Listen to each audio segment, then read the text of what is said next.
We're celebrating everything Asheville and the locals who make our city special. 3, 2, 1, let's go. From a funky shop creating a more inclusive Asheville, neurodiversity strengthens our community. And a juggler putting on a doggone amazing show. This dog's a pain in the neck. To a small but fruitful farm handing out fresh produce. It is really one of the only places to access fresh food in this neighborhood. Never seen nothing like this before. And a place to eat, drink, and see vinyl records made before your eyes. Never seen nothing like this. These are the stories you'll find only in Asheville. Your total is $26.75. One day, my mother was reading the local paper. She was like, "Hey, this store called Madame Clutterbuckets is coming to town." I said, "What?" We are Madame Clutterbuckets. We're a very eclectic shop, and we employ people with disabilities. People sometimes come in and they get nervous around people with obvious physical disabilities, but Yeah. your sense of humor and your wit and just how sharp you are, it disarms people. It just allows them to be like, oh, okay, we're not. Yeah, I'm not in a glass cage over here. Yeah. Come on in, guys. Yeah. Our school system does not prepare neurodiverse people for workplace skills. So we have to create that in our community. The good news is the people in Asheville tend to try to be very inclusive. I came up with this idea because I love antiques and I love weird stuff and eclectic things. Let's open a shop that does that employs people with disabilities. One thing that I'm actually very happy that we recently just started selling in our shop are these candles right over here. My favorite candle out of all of them is our spinal candle. So it looked like a human spine. When my son was born, my son Foster, he was missing his developmental milestones. And over time, he was diagnosed with autism. As we went through school and Foster graduated from school, when he went into the workforce, it was really challenging to find someone who would give him a shot because all they saw was his disability. Right as we were about to open the store, I suggested selling the individual grab-and-go stickers, and she originally was hesitant about the idea. I'm like, why don't you sell them individually and see how it does? It ended up becoming one of our biggest sellers, and to this day, I still remind my mother how much we have sold and how successful. And how wrong I was. Yeah. One of the things that I'm really, really proud of is the merchandise that the employees are helping make. Sophie said to me, "Why don't you do some things for cerebral palsy specifically?" And I was like, I have so many ideas.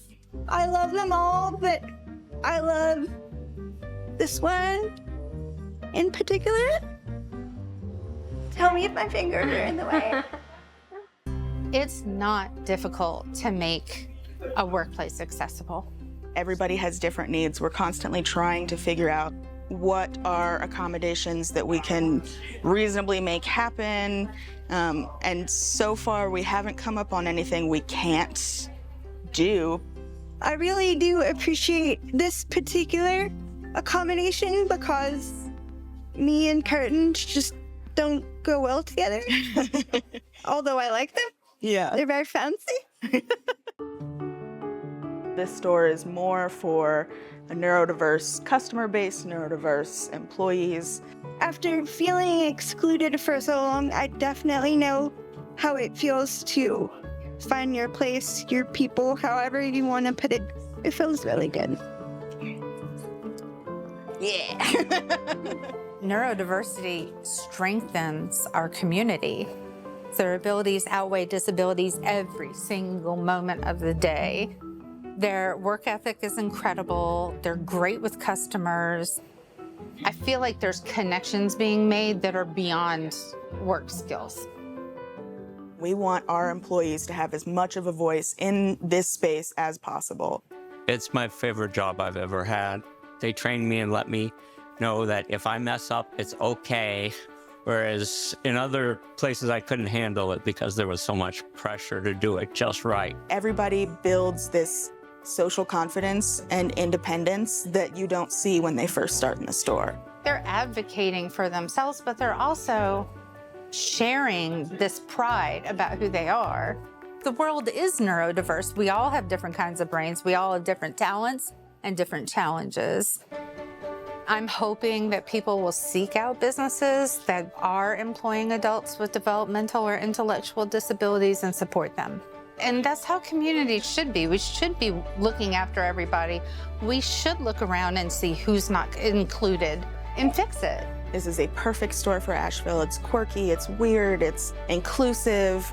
Every day, I know I got the right place and the right shop setting. I don't know that we could have done this, had the results we've had in another place so far. The people who work here make it worth it every single day. I feel very honored to be able to work with this group of people and be the platform for their voice and hoping that this will bring about some positive change for workplace equity for others.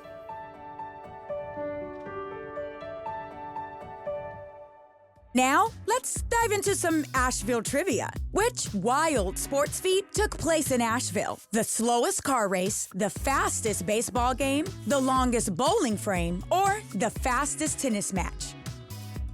Here's a clue. This feat took just 31 minutes to accomplish. The Asheville Tourists and the Winston-Salem Twins cruised through 9 innings, all so the Twins could catch their train back home. Here's how it happened. It's 1916, the last game of the season. First pitch is at 2 and the train leaves at 3. So both teams agreed to start early and play as fast as they could. That meant slow lobs down the heart of the plate, first pitch swinging no matter what, and even a runner thrown out by his own teammate. And that's how Asheville is home to the world's fastest baseball game, with the record still untouched today. About how long is the Ville-to-Ville relay race that starts in Asheville? 53 miles, 73 miles, 103 miles, or 123 miles? This race ends in Greenville, so think of the distance between there and Asheville. The cross-state running event combines everything there is to love about this region: nature, craft beer, and community, taking athletes on a trip through the breathtaking peaks and valleys of the Appalachian Mountains. There's a sense of accomplishment and camaraderie, especially in relay events when you have teammates that are counting on you, but that you get to cheer. Running teams divide the course into 12 different legs, with stops at some of the fine craft breweries found in our area. Asheville got national recognition in 2012 for protecting which animal? Butterflies, pigeons, honeybees, or flying squirrels? We'll help you out. Asheville's work to protect this animal kicked off a national movement. You can call Asheville Bee City, and we mean that. Literally, Bee City USA got its start in Asheville when the city was officially recognized as a trailblazer by reversing pollinator decline, educating locals about the importance of bees, and sparking a nationwide conversation. Nearly a decade after Asheville got the first title, there are now over 180 bee cities following their lead across the U.S. Just another sweet example of Asheville's trend-setting ways.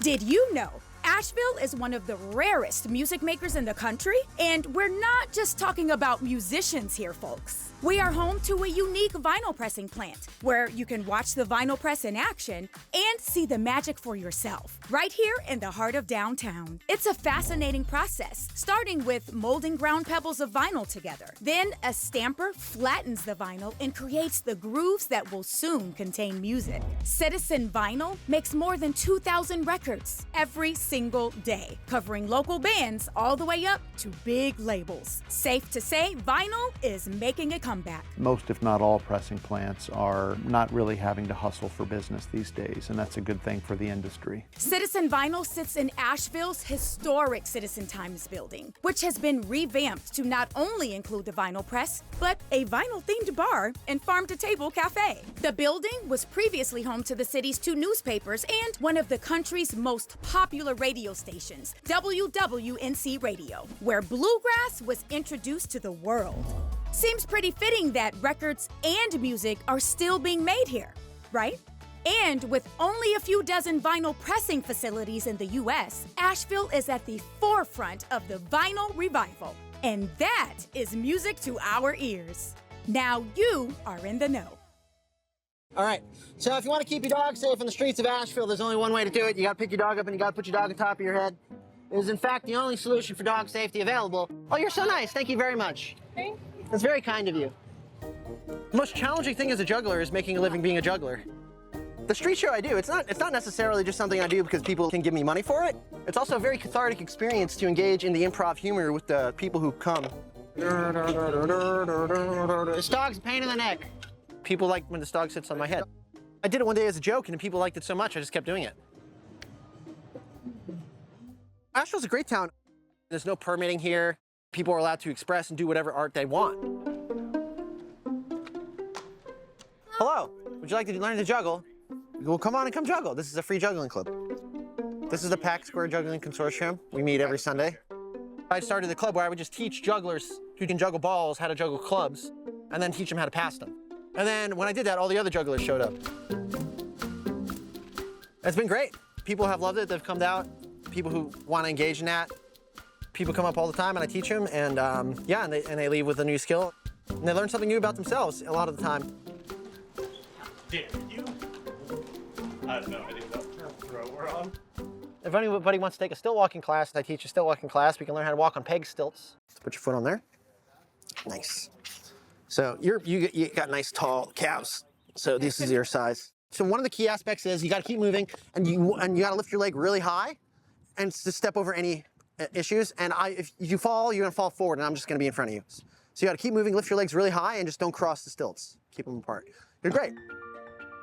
I could teach them the basic dynamics of it and make them feel safe and confident within a very short period of time. The stilt walking is very accessible. It's a very accessible thing. You don't have to be this high to impress people. You know, you don't have to go to 4 or 5 feet. You can be like 1 foot and just be a little taller. It's like this, like the dog head act. You know, just because my dog is a little taller, it's something psychological. It's a classic like circus dynamic, just being a little higher.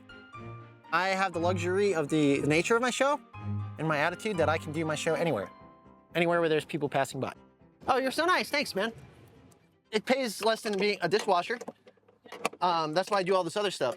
I do plumbing, I do construction work. I literally do anything. I gotta make money for various things, and so I have to do that during the week, but generally I just do whatever I want. So like if somebody wanted me to come fix their car on Monday or Tuesday, I would do that. Yeah, I mean, I just like generally working for myself. I think really if you wake up in the morning and do whatever you want, that's kind of like the American dream at its essence. Yeah, there we go. You can learn to juggle anything, you just gotta practice with each individual object. I like to juggle while doing other things, stilt walking, unicycling, all kinds of complex situations where it'd be amusing. Get you free drinks at bars. You're like, if I juggle 3 lemons, will you give me a free beer? Sure. Yeah, that works. Last year, I got drunk at a bar downtown. I was walking in my car. Some guy started yelling something in the night, and I turned my head, and I tripped on the curb. And I stuck my arm out, and my arm snapped in half. And it was a total nightmare experience because everything in look at my right arm right now. Like, I'm using it to do everything in my life. And so some people were willing to be very nice to me and help me out. They did a GoFundMe for me, my friend Shane. It was a nice feeling to feel as if somebody cares about you. I'm an extremely active person. I would say within 2 weeks of getting my arm fixed, I was running on a treadmill because I need to move around, otherwise I get really, really depressed. And then it was 2 months, I was able to painfully juggle for other people. It's just as exhausting as it looks. I definitely love the look on people's faces. I love people stopping. The best thing I love, actually, would be the crowd show. So it's not just individual interactions with passersby, but when you build a crowd's energy, that's just like an incredible connection between all the people there that are observing. And that's a tremendous feeling. It's the same thing that stand-up comedians or musicians get like going up on stage. You can choose anything in the world that you want to be, and as long as you practice it. And I always tell young people that if you just practice things, it could be anything. You just practice and then just keep doing it, and you can do whatever you want and you'll be successful. There's no other requirements whatsoever. When people come to a town, to a destination, like, yeah, there's breweries and there's restaurants and there's all this stuff in a lot of cities. You can go to any city, you can find a lot of the stuff that's in Asheville, but like when someone comes up to me on the street, they're seeing something unique that they haven't seen before, and it's gonna make their trip a little more divergent than it typically would be. Well, thank you guys. I love it. It's nice to connect with people energetically. You know, I would say definitely there's something more to, when people come up to my street show, there's something more that's going on than just the specific physical interactions that I'm having with them. There's some sort of metaphysical connection I'm having with the individual people that walk up. And now I don't have to get a job. You can just feel it. You can feel it. You can feel it in the air. You can feel it in the time-space continuum. You can feel the metaphysical connection with all these individuals.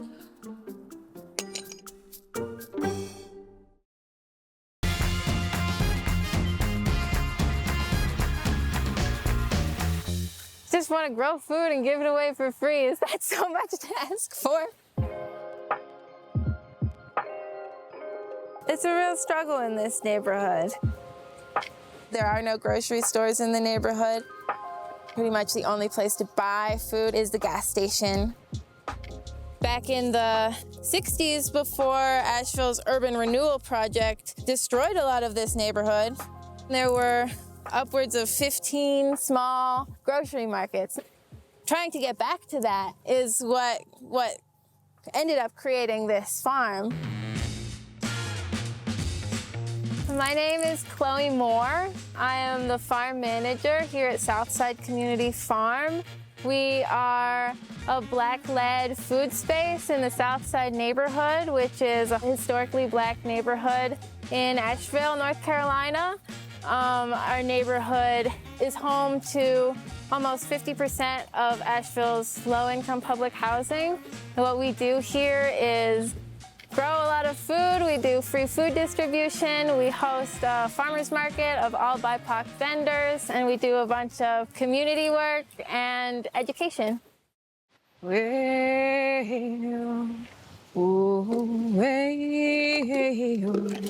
People sometimes are like, "Are you singing to the plants?" I used to be like so embarrassed by that and be like, "No, I'm not singing to the plants." And now I'm just like, yes, sure, I'm singing to the plants. Sometimes I'll sing to the plants. When I knew that I wanted to go into farming as a teenager, it was really scary. To be a farmer is to have your livelihood very much dependent on weather. And I'm really fortunate to have this position where, while that's still true, I'm a little bit removed in terms of the food that I'm growing isn't directly what pays my rent.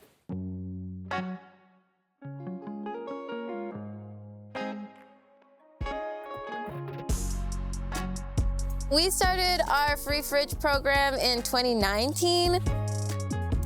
It is really one of the only places to access fresh food in this neighborhood. When we talk about food insecurity, we'll use the term food desert, but a desert is a naturally occurring ecosystem, right?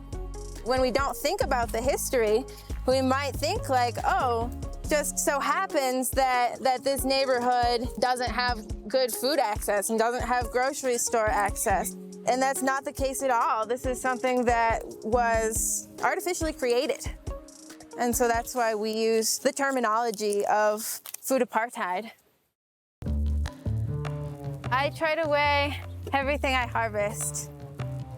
One of the things I do like to report on is how much food we're giving away. That's one of the ways that we access funding to do this. That's 4.5 pounds, so I can do math. That was, what was it? It was 11 and a half, so 7 pounds turnip greens. Last year, I think we did around 1,300 pounds total of food in the free fridge. Not too shabby for this little plot. We also like to think about this space as a place of Black joy, Black play. We've learned we can't put eggs in the fridge because they will get thrown, and that makes sense. But for the most part, people take care of the space. People respect the space. It's so much more than just food access. As Black people in a Black community, it's important for us to recognize our cultural foods that are healthy, our cultural foods that have been with us for generations. Also, in a practical sense, it just comes down to like, what do you want to eat, you know? People want to eat foods that mean something to them or that they're familiar with or they know how to cook.